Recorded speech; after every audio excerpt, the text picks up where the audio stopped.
స్వామి ఆంజనేయ, నీలాంటి రామభక్తుడు ఈ సృష్టిలోనే లేడయ్యా. ఆ సీతారాములెప్పుడూ నీ గుండెల్లోనే కొలువై ఉంటారయ్యా. ఆ రాముడు కోసమే సముద్రాన్ని దాటావు. ఆ రాముడు కోసమే లంకా దహనము చేశావు.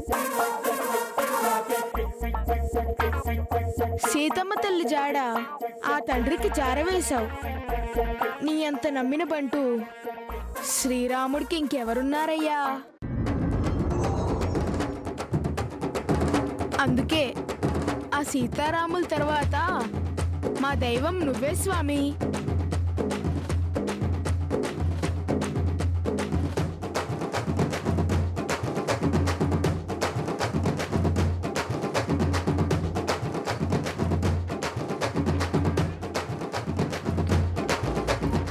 నన్నెందుకు పిలిచావు బాలక? కార్యసిద్ధిని గాంచి నీ సహాయం కోరి నిన్ను వేడితేని స్వామి.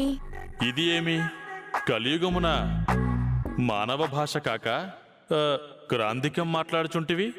గ్రాంధికమైనచో నీ మస్తిష్కమునకు వెంటనే అర్థమవునని గోచరించి తేలికగునని ఈ భాషను ఉపయోగించుచుంటిని. అవసరం లేదు నాయనా. ఏ భాష అయినా ఏ ప్రాస అయినా మాకు తేలికగానే ఉంటుంది. నీ భాషలోనే నువ్వు మాట్లాడు.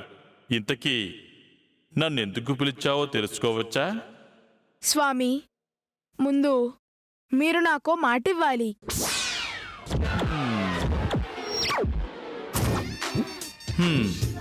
అనుకున్నా ఇంకా ఏ మెలిక పెట్టలేదేంటా అని. మెలిక పెట్టేశాడు. ఏం చెయ్యాలి ఇప్పుడు? ఏంటి స్వామి ఆలోచిస్తున్నారు? మాట ఇవ్వండి. చూడు బాలక, మేము మాట ఇవ్వము. ఏదైనా కోరిక ఉంటే చెప్పు, తీరుస్తాం. బాధుంటే చెప్పు, పోగొడతాం. అంతే నాయనా. స్వామి, మీరెప్పుడు అబద్ధం చెప్పరు కదూ? రామ రామ, ఎంత మాట ఎంత మాట. అంత కర్మ నాకెందుకు బాలక? అవునవును, మీరు స్వాములు కదా, అబద్ధం చెప్పరు. మా నాన్నెవరో నేను ఇంతవరకు చూడలేదు, ఎక్కడుంటారో తెలీదు. అను నీ నాన్న గురించి అడిగితే తక్కువ చెప్పేస్తుంది. కానీ నా దగ్గర ఏ విషయం దాచిపెట్టిన మా అమ్మ మొదటిసారి నాకు అబద్ధం చెప్తుంది. ఏదో దాచిపెడుతుంది. ఏంటో అర్థం కావటం లేదు స్వామి. అసలు నువ్వేం తెలుసుకోవాలనుకుంటున్నావు బాలక? అది కాదు స్వామి, 2 రోజుల నుంచి అమ్మ తాతయ్య అను ముగ్గురు టెన్షన్గా ఉంటున్నారు. ఎక్కడికి వెళ్తున్నారో తెలియటం లేదు. ఏంటని అడుగుతుంటే చెప్పటం లేదు. దానికంత ఆందోళన ఎందుకు? సమయం వచ్చినప్పుడు వాళ్లే చెప్తారులే. లేదు స్వామి, తెలియక టెన్షన్తో చచ్చిపోతున్నాను.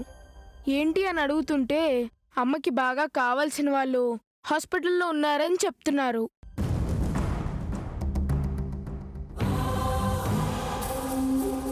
నాకెందుకో హాస్పిటల్లో ఉన్న వ్యక్తి మా నాన్న ఒక్కరే ఏమో అని సందేహంగా ఉంది. తెలుసుకుందామంటే ఒక్కరూ సరిగ్గా సమాధానం చెప్పటం లేదు. ఆహా, అనుకున్నాను నువ్వు మామూలోడు కాదురా బాలక. భలే మెలిక పెట్టావు. అమ్మో, మాట ఇచ్చుంటే ఇరుక్కునేవాణ్ణి సుమి.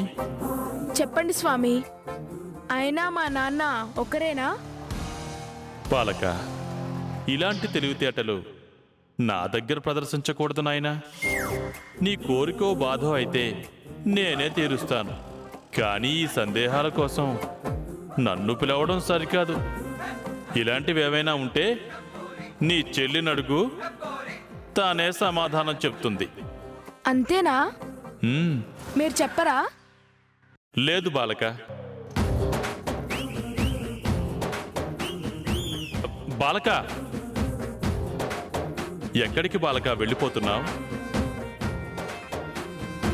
నా సందేహాన్ని మీరు తీర్చనప్పుడు ఇక మీతో నాకేం పని ఉంటుంది?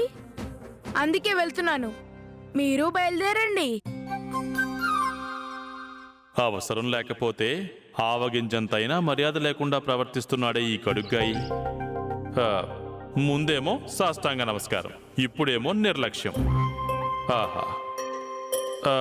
అవును, ఇప్పుడు అనువును తికమక పెట్టి ఇరికించి విషయం తెలుసుకుంటాడేమో.